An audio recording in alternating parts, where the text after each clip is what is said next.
Hello dear student, આજનો આપણો વિષય છે વિજ્ઞાન ધોરણ 7 પાઠ 5 એસિડ બેઝ અને ક્ષાર. આજે આપણે આ વિડિયોમાં સ્વાધ્યાયના પ્રશ્નોની ચર્ચા કરીશું. તો હું તમને જે પ્રશ્નોના જવાબ સમજાવું એ તમે તમારી નોટબુકમાં સારા અને સુંદર અક્ષરે લખજો અને જોડે તૈયાર પણ કરજો. હવે જુઓ, પાઠ્યપુસ્તક સાથે રાખજો જેથી હું પ્રશ્ન બોલું તો પ્રશ્ન તમને ખબર પડે. હવે પહેલો પ્રશ્ન છે, એસિડ તથા બેઝ વચ્ચેનો તફાવત જણાવો. ઘણા બધા વિદ્યાર્થીઓ વર્કશીટ લખતા હોય છે પરંતુ તફાવત પ્રશ્નની જેમ લખી દેતા હોય છે. તો વિદ્યાર્થી મિત્રો, એવું કરવાનું નથી. તફાવત હંમેશા બે ભાગ પાડી અને લખાય છે. હવે કેવી રીતે લખાય એ હું તમને સમજાવું આ વિડિયોમાં. તો નોટબુક સાથે રાખજો, પાઠ્યપુસ્તક સાથે રાખજો. પ્રશ્ન 1, તફાવત છે એસિડ બેઝ. જ્યારે પાઠ ભણાવી ત્યારે એસિડના ગુણધર્મો, એના ઉદાહરણ, તફાવત કેવી રીતે લખાય એ પણ સમજાવ્યું હતું. તો ઘણા વિદ્યાર્થીઓને યાદ હશે.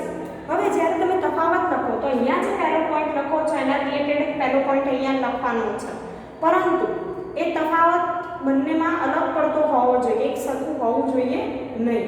તો જો સ્વાદે એસિડ સ્વાદે કેવા હોય તો તે સ્વાદે ખાટા હોય છે અથવા તો તે સ્વાદે ખાટા છે.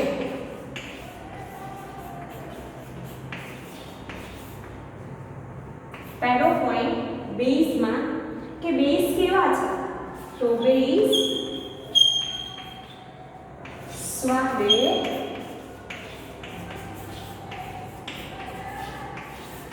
તુરા છે. બીજો પોઈન્ટ લખીશું આપણે વિદ્યાર્થી મિત્રો કે એસિડ છે એ ભૂરા લિટમસ પેપરને લાલ બનાવે, બેઝ છે એ લાલ લિટમસ પેપરને ભૂરું બનાવે છે. તો તે ભૂરા લિટમસ પત્રને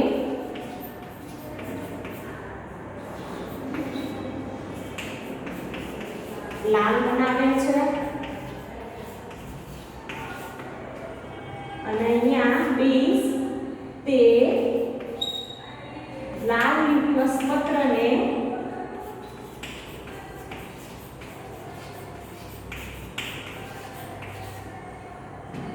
ભૂરું બનાવે છે.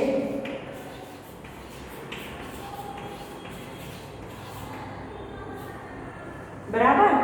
તો તે સ્વાદે ખાટા છે, તે સ્વાદે તુરા, તે ભૂરા લિટમસ પેપરને લાલ બનાવે, તે લાલ લિટમસ પેપરને ભૂરું. એ ભૂલા બેલા ભૂ, એવું તમારે યાદ રાખવાનું છે. ત્યારબાદ તમે ત્રીજો પોઈન્ટ લખી શકો કે એસિડ છે એ ફિનોલ્ફથેલિનના દ્રાવણ સાથે રંગવિહીન જ રહે છે, જ્યારે બેઝ છે એ ફિનોલ્ફથેલિનના દ્રાવણ સાથે ગુલાબી રંગ આપે છે. આ પ્રશ્ન 1 ની વાત છે. હવે પ્રશ્ન 2 કે ઘરની ચીજ વસ્તુઓ સાફ કરવામાં જેમ કે બારીના કાચ સાફ કરવામાં વપરાતા પદાર્થોમાં એમોનિયા હોય છે જે લાલ લિટમસ પેપરને ભૂરું બનાવે છે. તેઓ કેવી પ્રકૃતિ ધરાવતા હશે?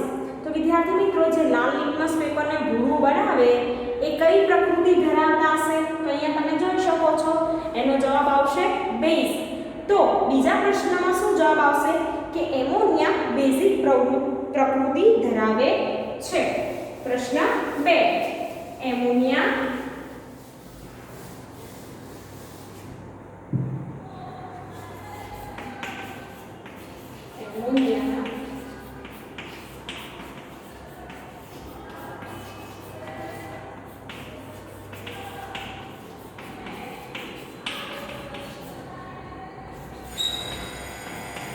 ધરાવે છે.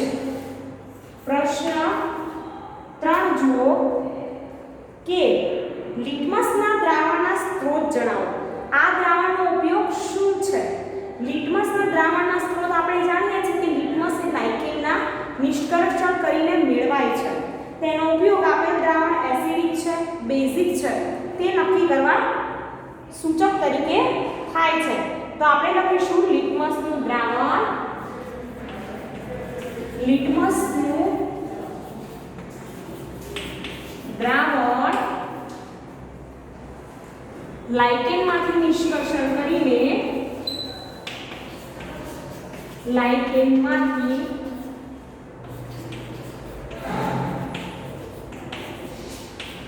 નિષ્કર્ષણ કરીને મેળવાય છે.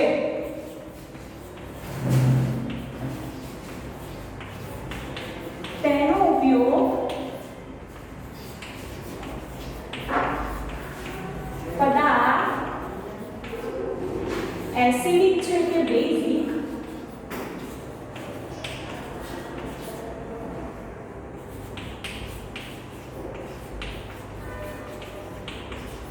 તે નક્કી કરવા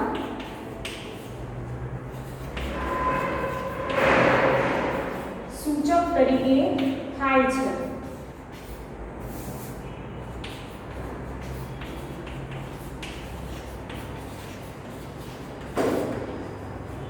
હવે પ્રશ્ન 4 જુઓ કે શું નિષ્યંદિત પાણી એસિડિક બેઝિક તટસ્થ હોય છે? તમે કેવી રીતે નક્કી કરશો?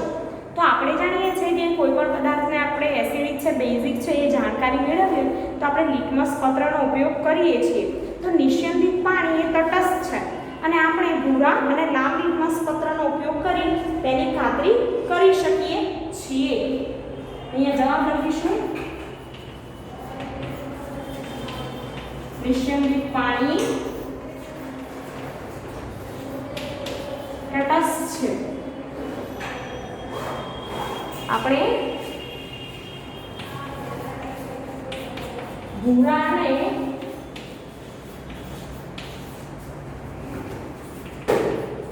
લાલ લિટમસ પત્રનો ઉપયોગ કરી તેની ખાતરી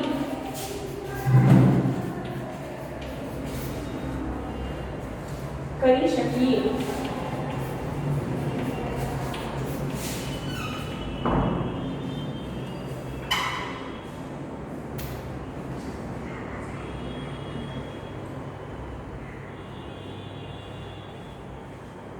બરાબર? તો આપણે એનો ઉપયોગ કરી શકીએ છીએ. કેવી રીતે એ પણ હું તમને સમજાવું.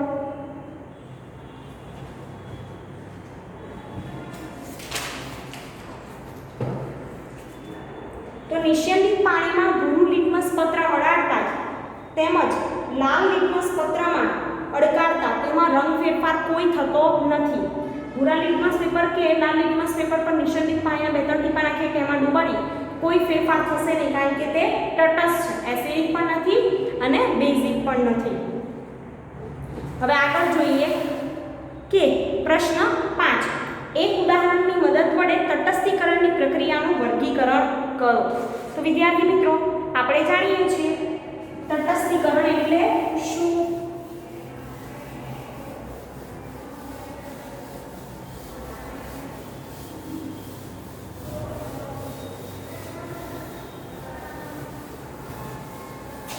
પ્રશ્ન 5.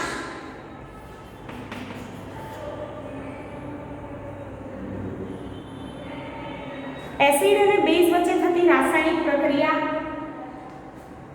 દ્વારા ક્ષાર અને પાણી ઉત્પન્ન થાય છે અને એસિડ અને બેઝ વચ્ચે જે રાસાયણિક પ્રક્રિયા થાય છે તેને કહેવાય છે તટસ્થીકરણ. હવે આપણે સમીકરણ લખવું હોય તો એસિડ વત્તા બેઝ બરાબર ક્ષાર અને પાણી, એવી રીતે આપણે લખીએ છીએ. તો અહીંયા ઉદાહરણમાં આપણે લઈશું હાઇડ્રોક્લોરિક એસિડ અને સોડિયમ હાઇડ્રોક્સાઇડ અને એમાંથી શું ઉત્પન્ન થશે? તો સોડિયમ ક્લોરાઇડ અને પાણી. વ્યાખ્યા લખાવતી નથી, તમને સમીકરણ સમજાવી દઉં છું. વ્યાખ્યા મેં તમને વિડિયો ભણતી વખતે લખાવ્યું હતું. પાઠ ભણતી વખતે વિડિયોમાં મેં તમને લખાવ્યું છે વિદ્યાર્થી મિત્રો.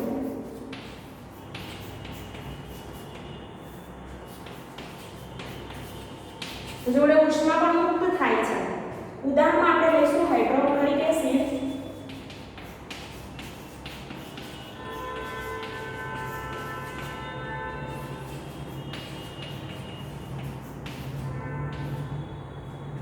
અહીંયા સોડિયમ હાઇડ્રોક્સાઇડ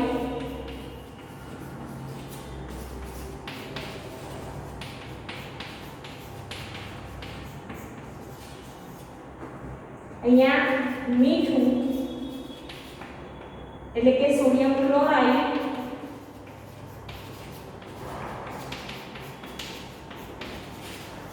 બરાબર ને પાણી આ છે સમીકરણ તમારે વ્યાખ્યા અને સમજૂતી લખવાની જે મેં સમજાવી હતી એ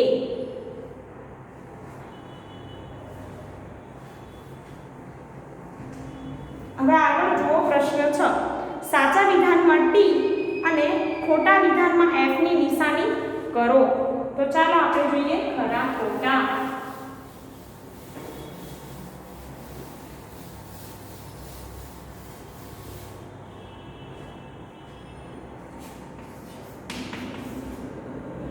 प्रश्न 6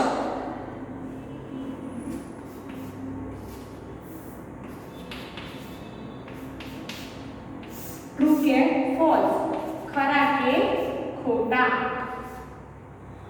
और पहलू जुओ नाइट्रिक एसिड लाल लिटमस ने भूरू बनावे छे तो विद्यार्थी मित्रों एसिड ए भूरा लिटमस ने लाल बनावे અહીંયા નાઇટ્રિક એસિડ લાલને ભૂરું બનાવે તો આ વિધાન કેવું છે ખોટું હવે ખોટું હોય તો શું લખાશે F ત્યારબાદ બીજું જુઓ સોડિયમ હાઇડ્રોક્સાઇડ ભૂરા લિટમસને લાલ બનાવે છે બેઝ છે લાલ લિટમસને ભૂરું બનાવે અહીંયા ભૂરાને લાલ કર્યું છે તો આ વિધાન પણ કેવું છે વિદ્યાર્થી મિત્રો ખોટું તો અહીંયા લખીશું F ખોટું ત્રીજું સોડિયમ હાઇડ્રોક્સાઇડ અને હાઇડ્રોક્લોરિક એસિડ ભેગા મળતા તેમનું તટસ્થીકરણ થાય છે જે સાથે સાથે પાણી અને ક્ષાર ઉત્પન્ન થાય છે તો આપણે જાણીએ છીએ આગળ શીખ્યા એસિડ અને બેઝ સોડિયમ હાઇડ્રોક્સાઇડ બેઝ છે હાઇડ્રોક્લોરિક એસિડ એ એસિડ છે તો શું ઉત્પન્ન થાય છે પાણી અને ક્ષાર તો એ વિધાન સાચું છે તો લખીશું ટી ચોથું સૂચક એવા પદાર્થો છે કે જે એસિડિક બેઝિક દ્રાવણમાં જુદા જુદા રંગ બનાવે છે તો એ વાક્ય કેવું છે સાચું તો ટી સાચું હવે પાંચમું જોઈએ બેઝની હાજરીથી દાંતનો ક્ષય થાય છે વિદ્યાર્થી મિત્રો બેઝની હાજરીથી દાંતનો ક્ષય થાય છે તે વિધાન ખોટું છે એફ આ હતા ખરા ખોટા હવે જોઈએ પ્રશ્ન 7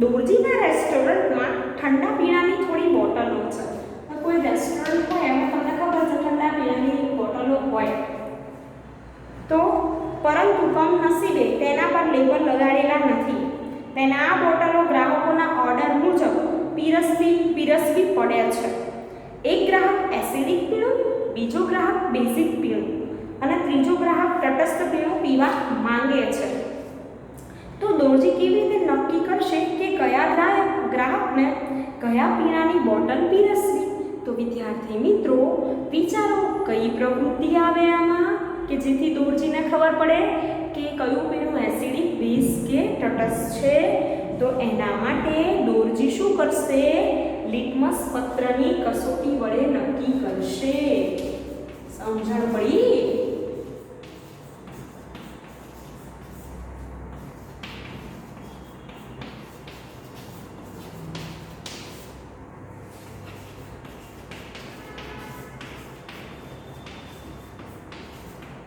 નક્કી કરશે જે પીણું ભૂરા લિટમસ પેપરને લાલ બનાવે એ એસિડિક પીણું જે પીણું લાલ લિટમસ પેપરને ભૂરું બનાવે એ બેઝિક પીણું અને એસિડ કે બેઝ બંને લિટમસ લાલ કે ભૂરું બંને લિટમસમાં અસર ના કરે એવા પીણાને તટસ્થ પીણું કહેશે હવે જુઓ પ્રશ્ન 8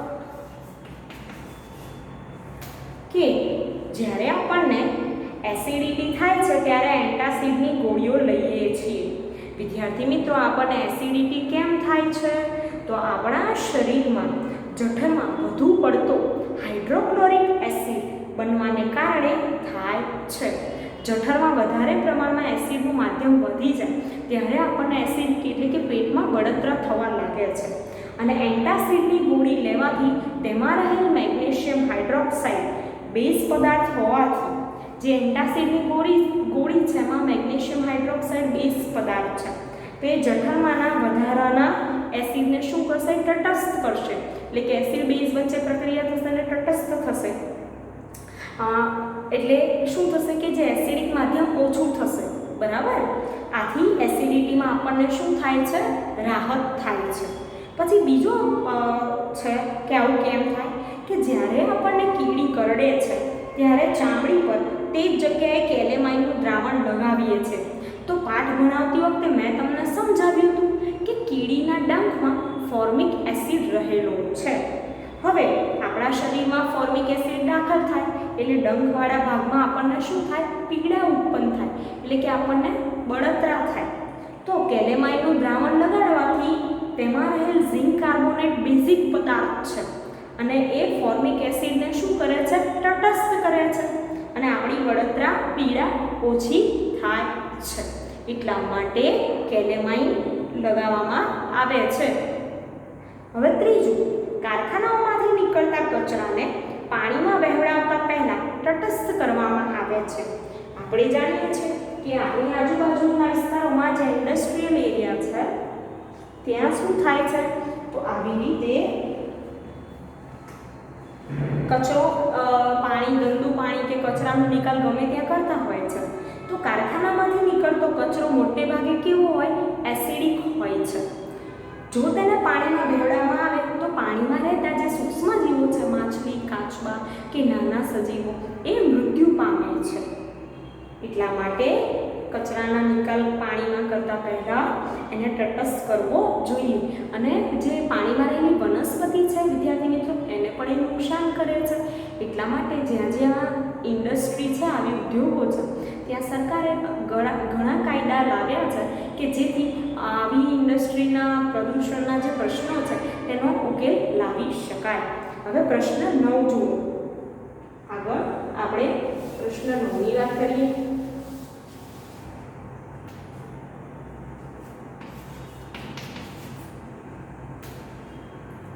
તમારી પાસે હળદરનું જ સૂચક છે.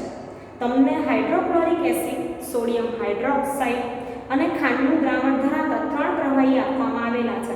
કયા કયા છે વિદ્યાર્થી મિત્રો? હાઇડ્રોક્લોરિક એસિડ, સોડિયમ હાઇડ્રોક્સાઇડ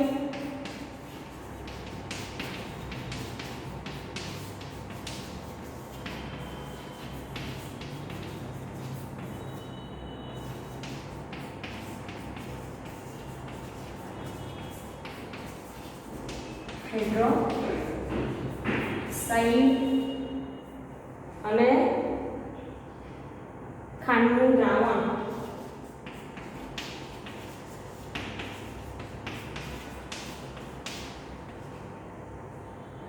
તો વિદ્યાર્થી મિત્રો, આપેલા રસાયણની ત્રણેય બોટલ પર 1, 2, 3 લેબલ લગાવવાના છે આપણે.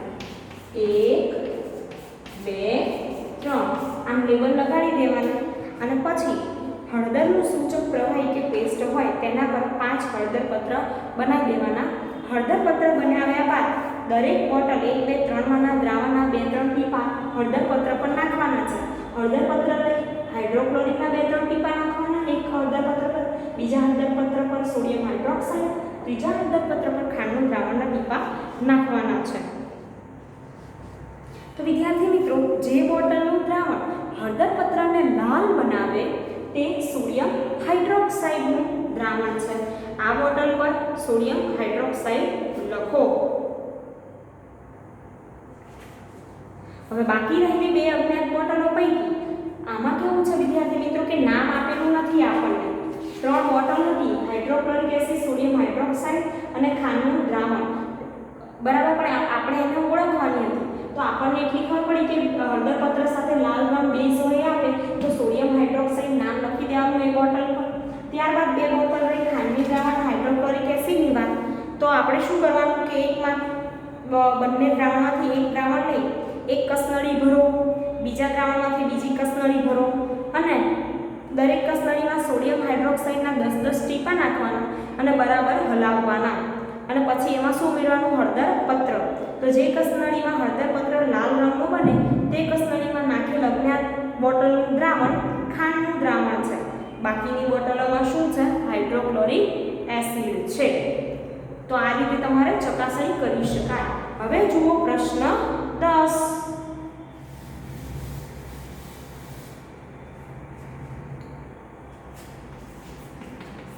હું આ પ્રશ્નો સમજાવું એ તમે સમજજો અને નોટબુકમાં પણ લખજો, જેથી એકમ કસોટી કે ગમે ત્યારે થાય તો તમને આવડવા જોઈએ. ભૂરા લિટમસ પત્રને દ્રાવણમાં ડુબાડતા તે ભૂરા રંગનું જ રહે છે. તો દ્રાવણની કઈ પ્રકૃતિ હશે? સમજાવો. આપણે જાણીએ કે ભૂરા લિટમસ પેપરને દ્રાવણમાં ડુબાડતા ભૂરા રંગનું જ રહે તો દ્રાવણની પ્રકૃતિ બેઝિક અથવા તટસ્થ હોઈ શકે. તો દ્રાવણ બેઝિક હોય ત્યારે ભૂરા લિટમસ પેપર પર કોઈ અસર કરતું નથી. તટસ્થ હોય તો પણ અસર કરે નહીં. બરાબર? તો તટસ્થ દ્રાવણ ભૂરા લિટમસ પેપરને ભૂરું જ રાખે. આમ દ્રાવણ બેઝિક કે તટસ્થ તે ભૂરા રંગના લિટમસને ભૂરું જ દર્શાવે છે. ત્યારબાદ પ્રશ્ન 11 છે.